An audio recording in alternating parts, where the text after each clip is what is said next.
Here we go. I've pushed the button on episode 8, series 2 of Ladies Wot Pod. It says The numbers in are the recording quite quickly, aren't they? Week by week, amazing, really. It's odd, that, isn't it? Yes. Well, hello, Mrs. Saunders. Shall we do the introductions? I'm Claire Jones. Yeah, let's do that. I'm still on the edge of the fens, back from my travels to Glasgow, but more of that shortly. Wearing a red hat and carrying some cameras, which were busy over the weekend. And I live just north of Cambridge on the edge of the fens. And you are Mrs. Saunders. I am Lis Saunders, and I am chairman of the Saint Supporters Club, chief halo, granny to 2 mini rugby players, mother to a retired rugby player, and No, I'm not gladiator at all. But yeah, and I'm wearing my red rose hoodie today because the girls did. I'm wearing me lovely day for Guinness just because it was there. That's every day, isn't it? Lovely day for a Guinness. Particularly Guinness Zero. I do like a Guinness Zero. I like a Guinness Zero. I think they've done really well with that. Yeah. Anyway, right. I also like a gin. Far away. Exciting news on the gin front. All right. While you sort out. Yeah, cool. So we were up in Daventry. We were doing Morris dancing up in Daventry on Saturday morning at a foodie market, which was really, really good, I have to say. And there's this Yardley Gobian gin. Yardley Gobian gin. Oh, is the village. So if you walk out our back gate here and across the fields, Yardley Gobian is the village you meet. Mm-hmm. And this distillery is actually almost, if you walk out of our back gate and carry on and across the fields, it's almost the next building you come to. Who knew there was a gin distillery that close to me? Oh my God. I'll be running a pipeline, I think. Wow, they're on for a revenue stream like no tomorrow. They are. Yeah. They are. So, and talking of gin, had your apple and pear gin that you bought me the other day. Oh yes, from Warner's. Yes. That was very nice. Very good, nice, isn't it? Yeah, it's very nice. Nice, very refreshing. So, shall we start with the game that I think most people are keen to hear about because you couldn't see it, apart from some highlights I think that have been released since the game. Yes, it was at Scotstoun, home of the Water Wings, if you remember that game, when we got very wet. That was so wet. And I was a bit concerned as the heavens opened, because we were staying in a hotel about a mile from the ground. As the heavens opened, I thought, here we go again. And as it turned out, that was it. That was the big shower, thundery shower, before the game. We had a beautiful rainbow at the far end of the pitch. But it was as if the whole organisation on Friday was as if Glasgow had forgotten they had a match. It was all a bit weird. Where did you lot come from? Yes, all a bit strange. Anyway, so such that, collecting passes and doing the stuff that I normally do was a bit chaotic. But I did get a very nice pass. There we go. Very nice. It's a very smart pass. But it had to be reprinted because Kev had the original. And of course, Kev was inside the stadium where I wasn't allowed to go until I had my pass. Many years ago, many moons ago, I used to work for the National History Museum, and actually a geological museum. And deep in the bowels of the museum was the stores where you'd have to go to get a new pen. And you'd have to go down and take your old pen to a man in a brown overall and say, "Can I have a new pen, please?" And he'd say, "Well, you'll have to sign for it." "I can't because my pen's run out." "Well, I can't give you a new pen till you've signed for it." "I can't because my pen's run out. I need a new pen." And then eventually they tied a grotty little pencil onto it. So you're caught in that dilemma, really, weren't you? I was. But eventually I managed to get my Access All Areas pass. And what that proceeded to allow me to do was to blag my way around Scotstoun. And I ended up pitch side. So, yes. So it was a very a strong a starting 15 as we can probably put out at the moment, given the internationals are still working their way back, with the exception of Elliot and Rory Hutch, who are very definitely back in the fold. The rest of them aren't yet eligible to play. So it was a very, very strong starting 15 with the likes of Callum Chick. Actually, I looked at the back row and thought, ooh, that's a bit tasty when you've got Sam Graham, TP and Callum Chick. And so it proved. But first, I think we need to talk about what happened before the game. So, yeah, it was lovely to meet everybody at Glasgow. They were clearly sort of finding their feet. There's been some major works at Scotstoun, such that they've replaced the floodlights. Now, those of us who've worked at Scotstoun before know that the previous set of floodlights, I think candles would have been more effective.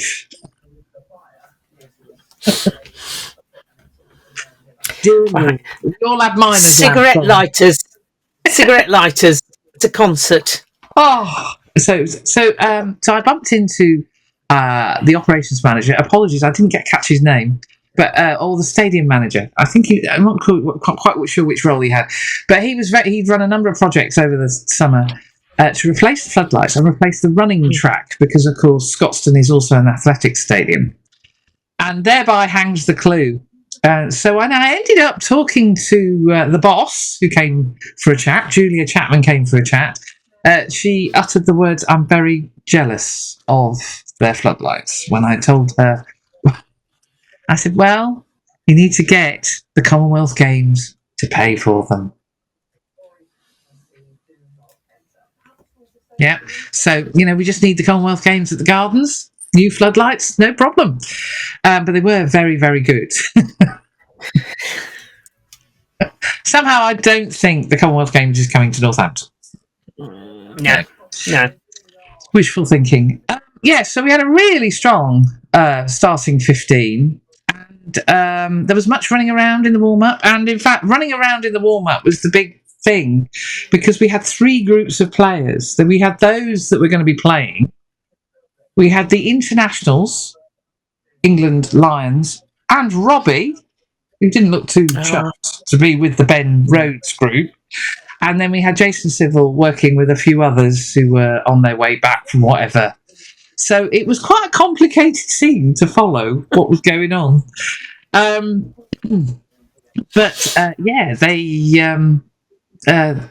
were putting the Lions and the internationals through their paces. Good. Big Trev did not look impressed. In fact, nobody looked impressed, but Ben being Ben, was not going to let them get away with it. No. So there was much room. I think Big Trev's unimpressed look is one of the best unimpressed looks you can find, to be honest. Yeah, you know exactly how he's feeling about something. Yeah, there's no... And it's not just his face, is it? It's sort of like... It's the whole slumped shoulders, the whole... his toes. Yeah. You can tell. Yeah, I've had into this. Somewhere else. Yeah. Bless him. Yeah. Anyway. He can't wait to get back. Yeah. So I was still looking at the heavens, checking that I wasn't going to get wet. And amazingly, still dry. Still dry. So Saints ended up playing left to right in the first half, for those of you who like to know which way the team are playing. And it's a bit late now, but hey. And and the rules, the way you can work at Scotstoun, are as severe as if EPCR were running. Yeah. Lewis, the videographer, was not impressed. Yeah. So we ended up in our little corner with the massed ranks of Glasgow photographers at the far end, and me and Lewis at our end in the first half. And for those wittering about the scrum last week, you should have seen it this. Manny Craig Wright and Cleopas proceeded to demolish the Glasgow pack. I've never seen the scrum go backwards quite so fast. And it didn't happen once, it happened 3 times. Such that the scrum actually ran over Glasgow's outside centre, who wasn't keeping his eye on what was going on, and he had to go off. That is just ridiculous, really. That's so embarrassing. Yeah, he wasn't impressed. No. Yeah. How did this injury happen then? They just basically the scrum by my own scrum. So it was a 5 metre scrum to Saints, and we just basically shoved them off the ball. And of course, in shoving them off the ball, it sheared. I mean, all 16 players went shooting into the in-goal area, and I don't know whether he was watching to see if he could see a rainbow or what, but he got absolutely poleaxed. Bless him. So it seems if their star player, reading all the reports, it was Dan Lancaster. Well, there's a lot of huffing and puffing about Dan Lancaster because Tom Jordan would normally play fly half for Glasgow. And the big question is Lancaster, a bit like the question over Anthony Bello and Finn in our place, when are they going to play? And I think Lancaster, in the same way Tom Jordan will go off with Scotland, Lancaster will be the cover. He had a horrible time in Paris, so he's come back from Paris. I don't think people have a good time at Racing. No. They're not there forever, it's just awful. Anyway, he didn't have a great time, and he's come back, and he looked very assured. He looked absolutely fine. So Glasgow didn't do what Saints did. Let's be clear. Glasgow were testing out who will be their starting 15 next week, I think it is, when the URC gets out. I don't know. Anyway, they did not bring on their replacements, and there were bloody hundreds of them, with the exception of the guy who replaced the guy who got felled by our scrum. They didn't bring on their replacements, so they were clearly looking for continuity. They were clearly looking to see, and actually out wide, they did do very well. So I imagine Radders will be managing. There will be a few conversations being had by Radders. When you say conversations, I can't imagine there'll be much answering back, to be honest. No. Yes, not good. Words will be had. Words will be uttered. So our captain was James Ram, who played very beautifully. Really, really led from the front. Just what you'd expect from Rambo. Played really, really well. Hutch was the purring machine. In fact, you could tell, as we were whisking players off, like, yeah, Cotton Wool, you're off. Cotton Wool, you're off. Yeah. So it was a bit of a revolving door. I was getting quite dizzy by the end. And again, we had a number of teenagers on by the end of the game, which I was actually surprised how many were on. But, the coach, Dowson, his interview made it quite clear, I think, that he wanted to try different combinations. And the combinations, some of them worked, some didn't work. And that's, if you don't learn in pre-season, you're never going to learn. No. And as I say, because we have to wish a certain hooker well, don't we? We do, yes. Young Curtis has gone under the knife. He's gone under the knife to sort out that troublesome shoulder. Yeah. And we wish him well. We did, both of us, simultaneously, I think, offered him emergency cake, which was nice for me on your part, Yeah, some sort of cake pimp that you are now. Cake agent. Cake agent. But yes, so Curtis went. Oh, and obviously he's got to recover and recuperate, and we wish him well. 2 weeks, won't it? 2 weeks. 2 weeks. Yeah. Ben Hodges, gotta love him running around and running into things before we know it. But Craig Wright clearly wanted to take his opportunity, and can I say now, he was mint. He was absolutely mint. That's good. Yeah, absolutely mint. And I didn't realise how much gold Craig Wright wears. Sorry. So after training the other day, I had a chat with him for various reasons involving photographs. And as I was chatting to him, he was putting on all his gold, you know. Was that Mr. T? Mr. T from the A Team, that sort of gold. So it was like, where is all this coming from? Oh, bless him. So he'll feel at one with the away kit then. Yes, exactly. I mean, you know, it looked, and his hair, it all coordinated very nicely. I must say, I think the gold kit, the photographs look fantastic. It really stands out, doesn't it? It does. Yeah. It looks really, really cool. And it was very nice of the sky to be purple. So when the sunset was happening, the sky went purple. And I thought, well, that's, you know, well done, Cinch, for organising that. Coordinates very nicely. So as Chunya is salmon-like leaping into the air to catch a ball, he coordinates beautifully with the sky. Nice. Very well nice. Done. Yes. Well done, everybody, on that one. Yeah, no, very good. So I think Eduardo looked. I mean, I know you love Eduardo. He made a fabulous break in the second half. Yes, Glasgow. I've seen that on the highlights. To do with him, and Hendy George thereof went into the opposite corner, having scored in front of me in the first half. He scored in the same corner for him, but obviously it's the opposite one for me in the second half, having been tackled around the neck by the Glasgow number 8, which seemed a bit harsh, but there you go. And was that penalised in any way, shape or form? No. Okay. Okay. I think we'll just leave that as the comment on the refereeing display for the evening. Yes. He clearly was worried about getting home for his tea, is all I can say. 3 doors down from the stadium. Yeah, exactly. You got it.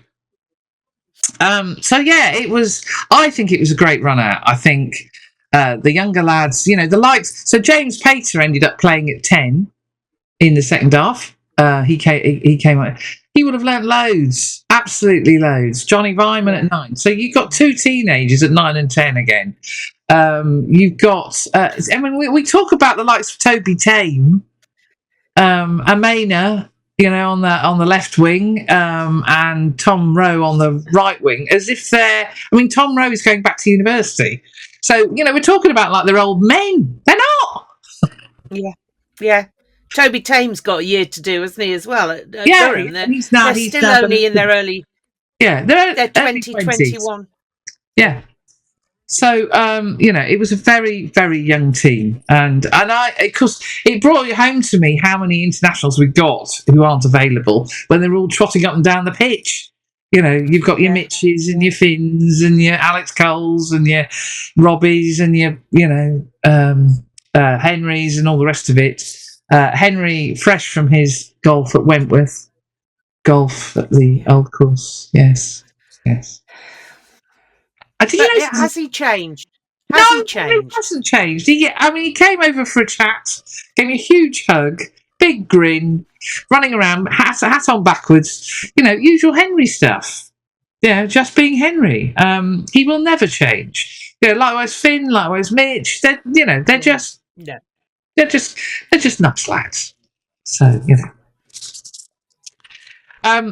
So I thought it was a brilliant run out. I thought there were some good tries scored. I think Glasgow learnt a lot from their team when they eventually decided to start swapping things, but it was a bit weird. Anyway, but they were going down the continuity route, whereas we were going down the trying stuff out route. So it was good to see. And I think Radders will have a busy week. Yeah. Shout out particularly to TP coming back from injury. I know he was bouncing around at Bedford, looking forward to it. So it's really glad to see him and Sammy G on the pitch together. It's just wonderful. And Robbie will hopefully be back even within the next couple of weeks. May even have if he wants to escape the clutches of Ben Rhodes. Of course he does. They all want to escape the clutches of Ben Rhodes. Ben Rhodes, who had to go and look for TP's mouthguard. Oh. TP managed, because of course it's got the sensor in it. TP managed to lose it, so they sent on. Does it not have a tracking? Does it not have a Find My Mouth guard on it? No, they have a Benny Rhodes sent on, and you could see the Glasgow guys. What's he doing? As he's looking around on the grass. You'd think, given some of our players, they definitely could do with tracking. Keep an eye on them. The other thing is, Mr. Finn Brown has gone from being the politest man in the what is going on, Mr. Brown? What's going on here? I mean, for those of you on Spotify, I think you're going to need to look on YouTube at disgraceful behaviour on the part of Mr. Brown. I mean, you know. Just rude. Just rude. Anyway, yes, bless him. I did feel sorry for him when he passed the woman in row A and not Henry Walker in the second half. You could see the look of, oh, that didn't quite work. Yeah. Oh, not where I wanted that to go. No. Yeah, more passing practice required. So I thought it was a good run out. I enjoyed it. And then, should we talk the following day what I did? It being that weekend. Yeah, go on, so get that out of the way. A bit of art in the morning, Hunterian Museum, Mackintosh House. But in the afternoon, we went to see West of Scotland, which is in the northwest part of the city, near Milngavie, and versus Lasswade, who were for somewhere near Edinburgh. So it was a bit like the 1872 Cup, only in the third tier of Scottish rugby. Now, a shout out to the referee. I don't know her name, but seriously, you deserve a medal. That's all I can say. You deserve a medal for the nonsense that was going on the pitch. Of course, at that level, the assistant referees, one's from the home team and one's from the away team. And the away team... Oh, I'm giving them the look. Yes, when punches were being thrown and the assistant referee said, no, didn't see anything. Oh, to be honest, I suppose it's a step up that the assistant referee wasn't joining in, because I've seen that in the past. This is true. When the touch judge joins, as they used to be, touch judges, no assistant referee nonsense. The touch judges join in a melee. Mm. Yes. So, yes. Anyway, rightly, West of Scotland ran out winners. We feared that the skullduggery was going to work at one stage. But shout out to the ref. I did actually go and thank her because she kept calm under fire. And actually, the skill levels, given the weather, so the weather that I'd worried about on the Friday night arrived on Saturday. We had horrors. I mean, it was rain showers. It wasn't consistent. But when it showered, oh my God, it was like someone had turned the tap on full. We had rainbows. I mean, it was a beautiful setting. It's an amateur club, fiercely proud of its amateur status. Has several women's teams, several men's teams. So it's a big part of the community. And lovely, lovely scene. Cost us no pounds to go and watch. Dr. Jones went to the clubhouse to see if he could make a donation. They weren't even taking donations, so it cost us nothing to go watch this game. It was lovely. Grief. Yeah. Did you buy a hot dog or something? A hot dog to buy. So, there was a Waitrose next door, which we went in afterwards to get some snacks. But anyway, West of Scotland, if you're up there and you want a game of rugby to watch, or even play, I'm sure they'd let you play, well worth a visit. And West of Scotland won.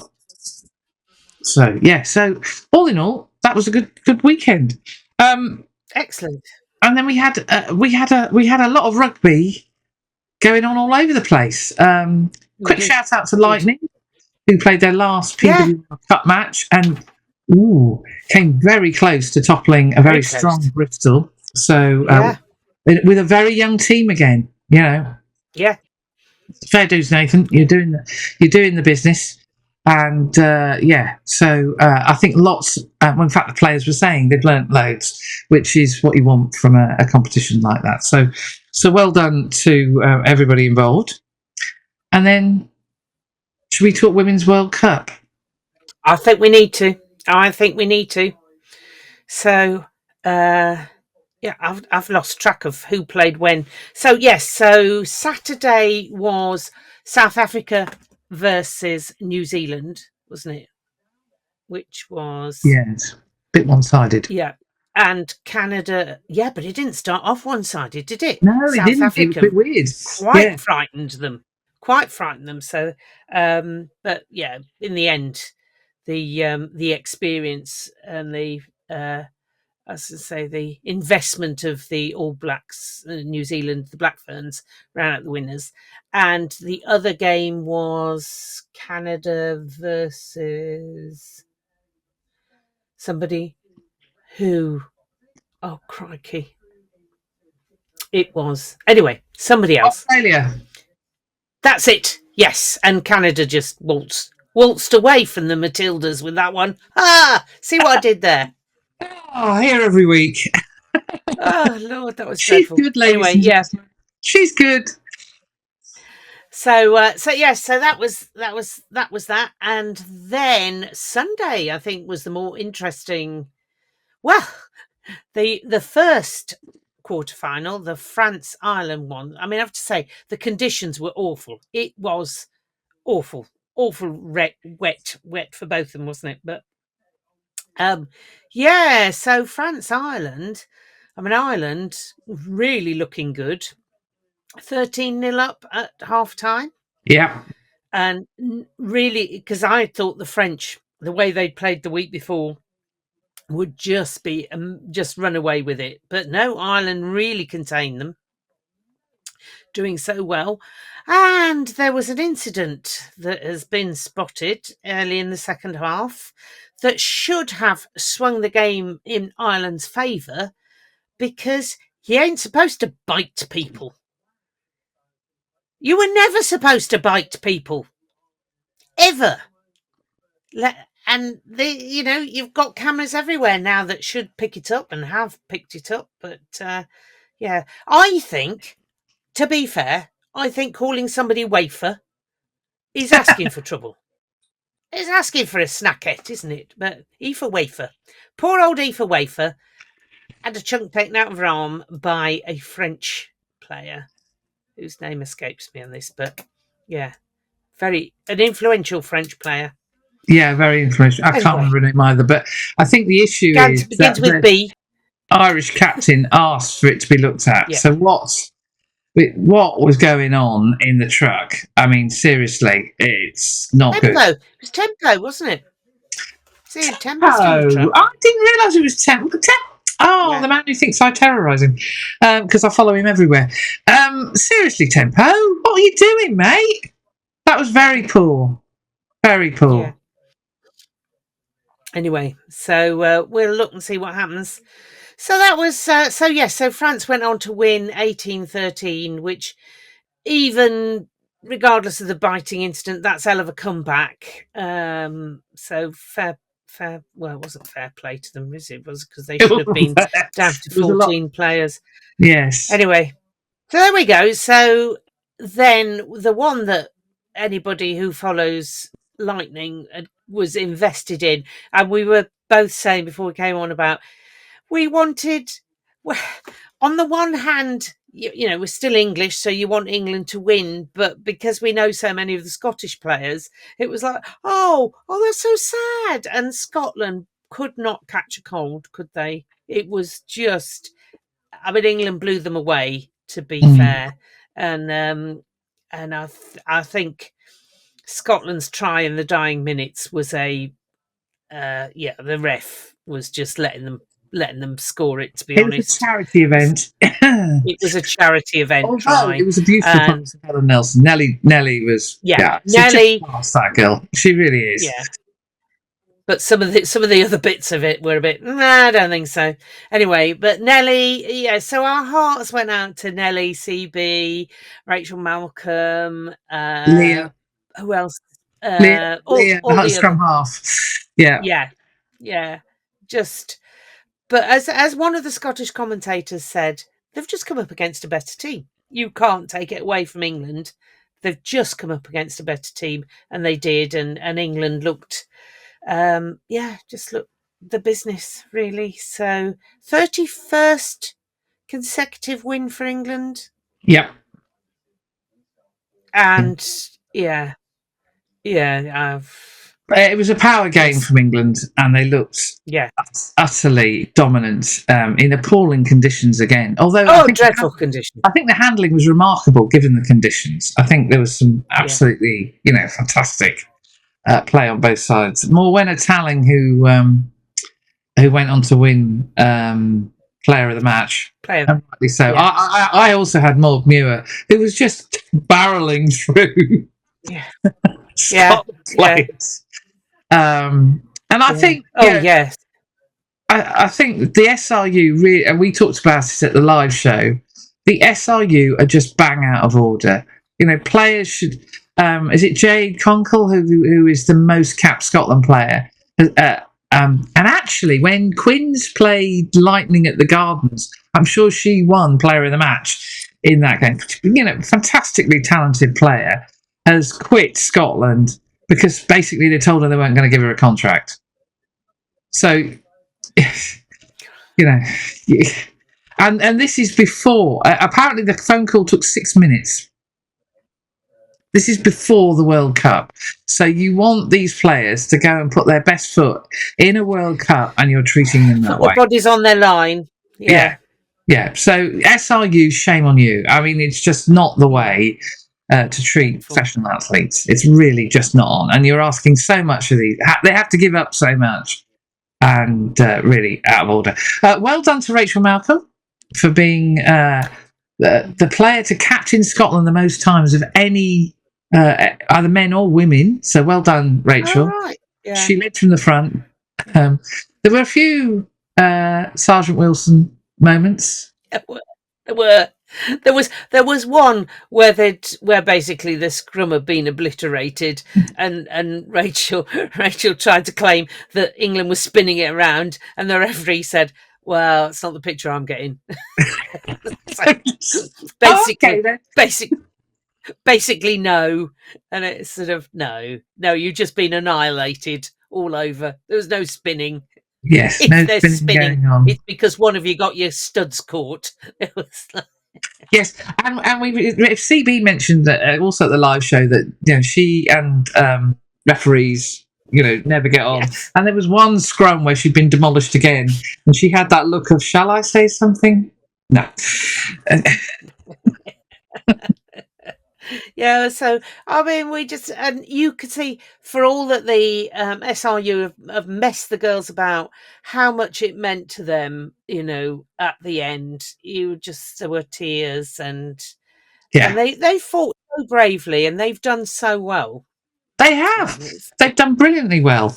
And I mean, I think, and the halfback pairing, as we've talked about, I think is the best halfback pairing in the competition. Yeah. I think Leah and Nelly are just class. So and weren't they in the Opta Stats team? One of them certainly was. Scotland have done themselves proud in trying circumstances. England, on the other hand, they're just a machine. Well done to the drummers, Lily Ives Campion and friend, who escaped me a bit. Well, as Ellie killed Ellie Kildunn, wasn't it? The two of them drumming away furiously. I also like Mary Earps, who they interviewed on the BBC, saying, "I don't know what a forward or a back is, but they look good." I'm sure somebody was trying to educate her. Well, she was claiming that. So they asked her, which position do you think you'd play, and she was claiming prop. And as when they went back to the studio, they went, "Does she actually know what a prop does?" No, I don't think so.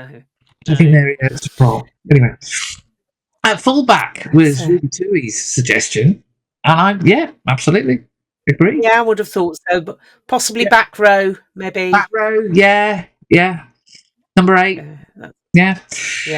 But it's good to see again the footballers. And interestingly, she was explaining why we haven't seen her at a game, because she'd said in the Six Nations that she wanted to come and see England play.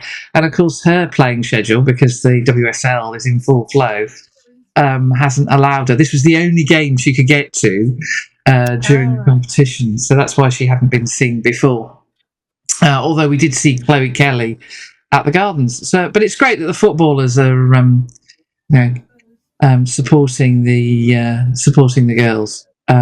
Yes, so it was a good performance. I thought Helena Rowland she is a class act, and again,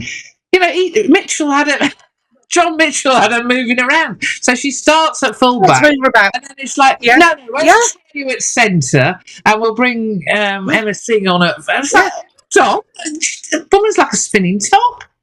But didn't bother her though, did it? No, she's still doing her stuff. No, class act, absolutely class act. Now, you and I want to give a shout out to the crochet queen.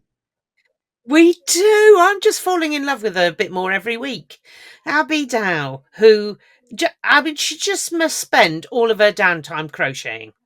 So she crochets roses for the girls for when they get their caps. So their first cap, they get a crocheted red rose. And then when they get their 25th, they get a silver rose. And when they get their 50th, they get a gold rose. So on and so forth, and it's just, that's so lovely. And she gave a crocheted rose to the Princess of Wales, didn't she? When she was she did, so yeah. That's where the explanation came. But two things from this. So at the end of the game, she presents the officiating team, the on-field. Make this clear: the on-field officiating team with crocheted whistles. They just look like, lovely. Yeah. And she usually, and she did it on Saturday, her opposite number in the opposing team gets a shirt. So she did it for the Spanish girl at Welford Road.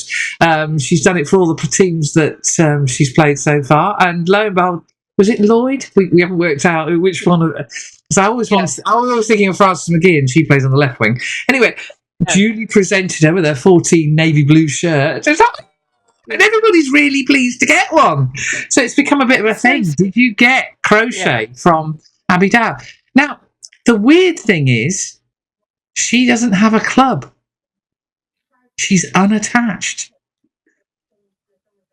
She left Ealing Trailfinders. She's decided that she doesn't want to play at Ealing anymore, but she's not actually registered with a club. So it'd be really interesting.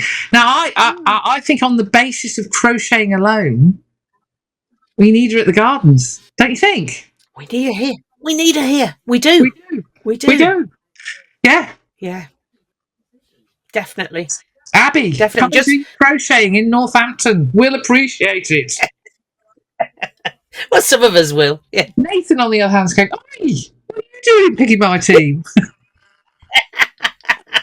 But out, ladies. It's a very good one, actually.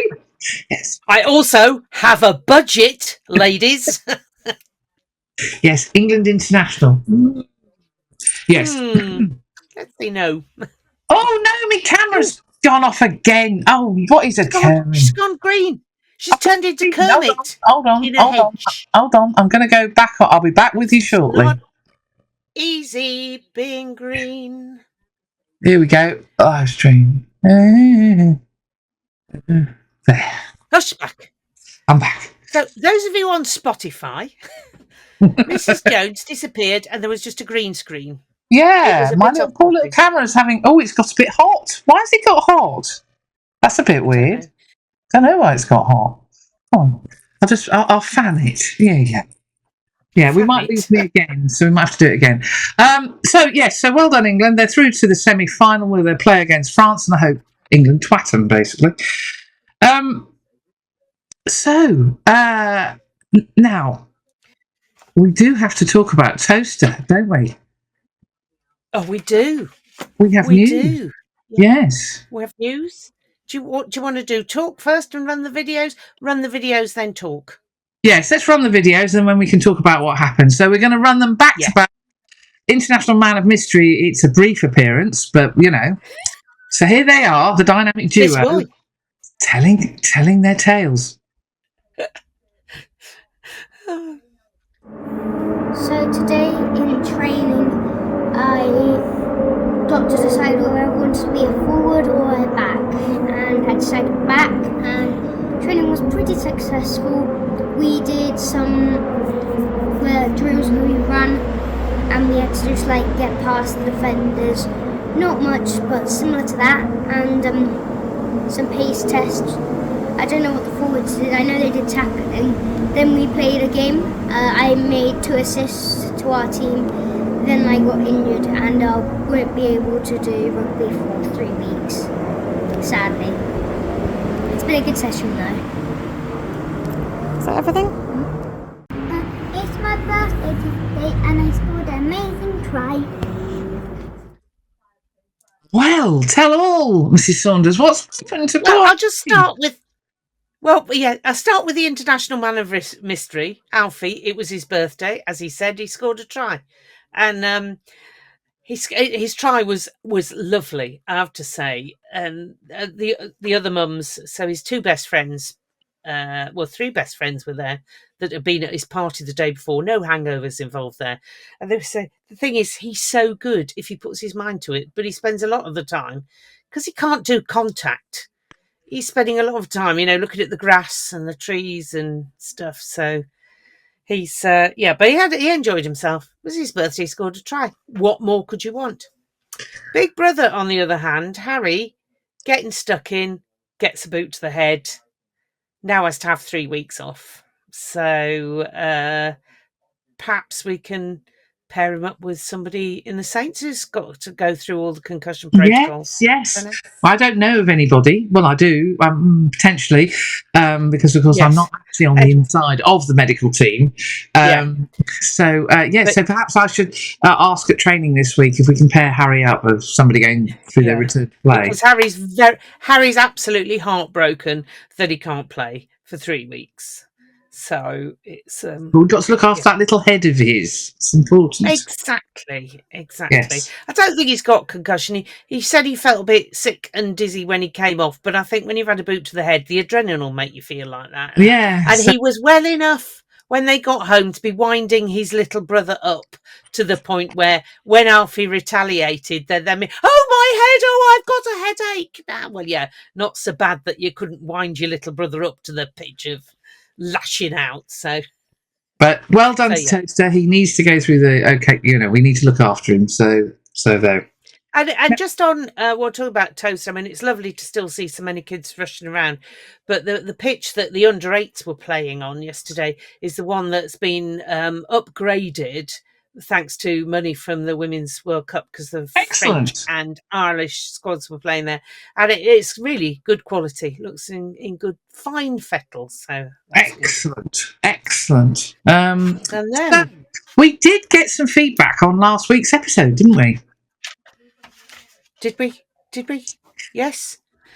Oh, we did. Yes. You see in the loo. So if you remember, I was slightly concerned that Liz would be using the GoPro in the loo, and we ascertained that would not happen.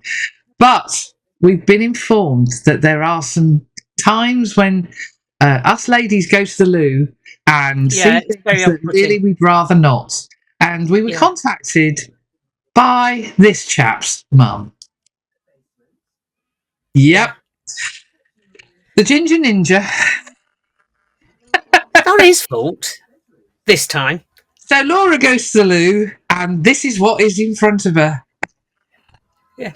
As you're on Spotify, you're going to have to have a look. It would be a bit off-putting, wouldn't it? Well, Sue Waller used to say the same. Go to the loo, and she'd have to move cubicles because you can't try and have a wiggle when your son's watching.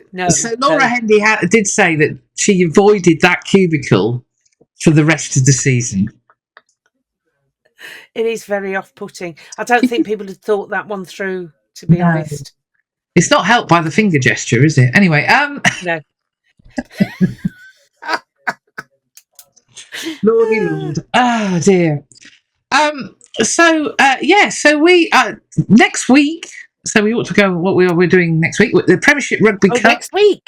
Yes, the Premiership. It's actually this week. Friday, we're off to Barnet. Although you're not going to Barnet, are you? No. Although you have sorted out your tickets for the Tottenham Hotspur Stadium, haven't you?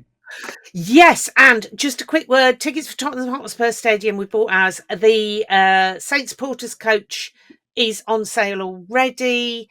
And I think that is the way to travel, to be honest, because it's a pig of a place to get to by public transport or driving. So sign up for the supporters coach, and if we sell out, we'll put another one on. So Brilliant. you know. Brilliant. But yes, so Premiership Rugby Cup, Barnet, Saracens lost at, well, so Leicester Tigers basically put their first 15 out, and Saracens, in the spirit of the competition, I have to say, for once, with Saracens, This time. didn't. And it looked really dull because I was sort of half watching it whilst watching West of Scotland. And Leicester ran away with it in the end. So it'd be interesting to see which route Saracens go. Do they go for the prepare for the start of the season? And it'll be interesting to see which route we go. Likewise. We do, yeah. I don't imagine we'll play everybody for the entire game. I think we'll do a mixture. I think we might do a mixture. I think we'll do a mixture. But it will be interesting to see. So I wouldn't be surprised if Robbie doesn't have a part to play. Ooh, yes. Yes, interesting. Like that. Jacko Pinar looked very pleased with his charges on Friday, unsurprisingly, because they did do him proud. I think we'll be seeing more and more, and that's probably what, with Robbie coming back, Craig playing so well, we've got Henry. That's probably why Kirsty's operation could was done for when it's done. Yeah, Ooh, hang in there.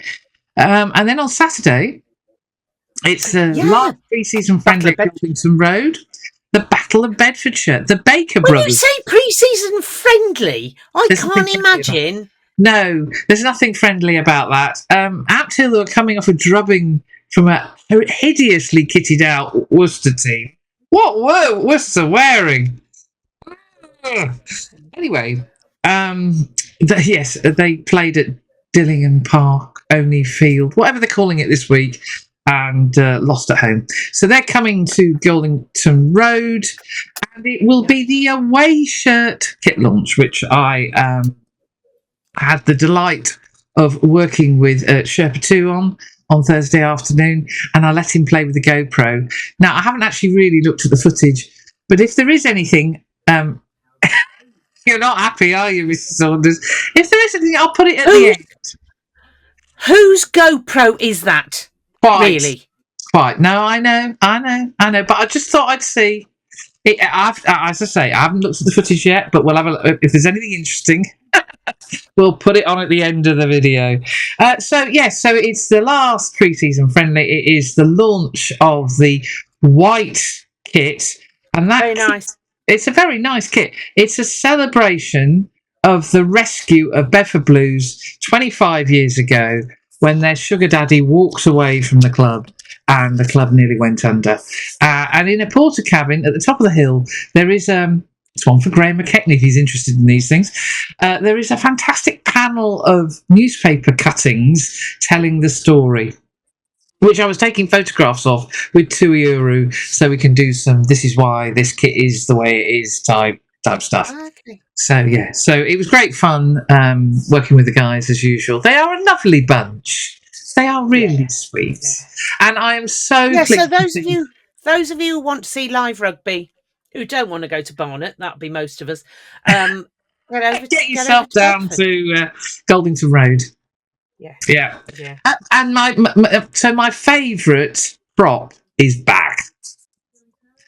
The marvellously named Monty Royston has returned from university in Australia, and where he won a trophy. He's not backwards in coming forwards and telling everybody that, and he's back playing for Bedford, and I love Monty to bits. Yeah, absolutely. Nicknamed the Warthog. So you get the funny idea of shape, yes? Yeah, getting it. Yeah. I'm just thinking, Monty Royston with our Edwardian music hall names again, aren't we? This has been a running joke. I don't know if we've mentioned it on the pod before, but so many of the Bedford players seem to have names straight out of Edwardian music hall, because there was. They did. Who did it? Pat Tapley and his performing spoons. Yes. Yeah. Lucas Titherington. Yes. It was Lucas Titherington. Yes. World's strongest man. Probably world's strongest man. And he's got the moustache. Lucas has still got the moustache to go with it. Yeah, no. Yeah. So I'm really looking forward to another afternoon out at Ampthill. And not at Ampthill.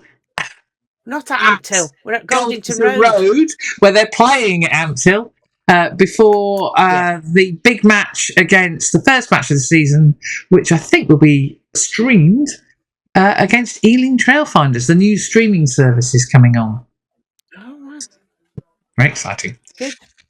So, yes, and so training tomorrow is at the Gardens. The Gardens, which is now being restored to its former self, and all the stickers and whatever being removed. So it'll be interesting to see how that goes on. And then I'm off to Barnet, and they do have shocking floodlights. I have only shot there once in the dark. No, twice. Yeah. And yeah.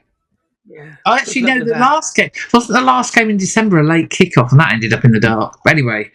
Well, it was in December, so it was probably dark anyway. Rubbish. So, yeah. But before we depart, England, news from England and their 3-day camp that our boys are in now. Yes. And interesting that was it 7 of ours have gone up. So all Mitch, the usual suspects. Colsey, Dingers, Ferbs, Finsmith, Henry. I think that's it, actually. 6. Hold on a minute. I thought it was 7, but we've missed somebody there. Oh, and Curtis is on the list, but obviously Curtis not going. is on the list, but they couldn't pick him because he's gone under the knife. Yeah. I thought we missed somebody there. Have we? Oh, shall I have a look while we talk? Yeah. So, the interesting thing is in that list, though, no Theo Dan, even as being unavailable, and no Owen Farrell. So well done. Get Freemo. How could we forget Freemo? Oh my God! I'm so sorry. Sorry, Freemo. We've done a Freemo to Freemo. That's terrible, isn't it? That's awful. Anyway. Moving swiftly on, he doesn't listen. No Owen Farrell. No Owen Farrell. No Theo. No, I think, yes. And it's good to see. It's an interesting mix. Don Brandt's been dropped as well. So there's some real shufflings going on. And you get the feeling that the likes of TP and Callum Chick are going to go for it. There is an England A game soon, so you get the feeling that might be their first step to try it. It's going to be really interesting. Yeah, and with Lee Blackett now appointed as attack coach as well, which had to happen after the way they played in Argentina. It had to happen. It was so blooming obvious. Richard Wigglesworth has got to be put somewhere else. Is he making the tea or something? I don't know what he's doing. Defence, actually. Oh Lord! Oh no! Oh no! I've got horrible. Oh no! La Rochelle moment. Yeah. That's exactly where I went. I was triggered then. I don't know why. Ex-Gramals as defence coaches, I guess that's just where it triggered. So, lovely. Anyway, so that I think was episode 8 of the Ladies Wot Pod. It was indeed. Lovely. Thank you very much for listening, watching and joining us, and we will see you all very soon. It is not long till we're back at the Gardens proper, it isn't. For one cannot wait. Bring it on. Bye ladies. Bye. Boys and girls.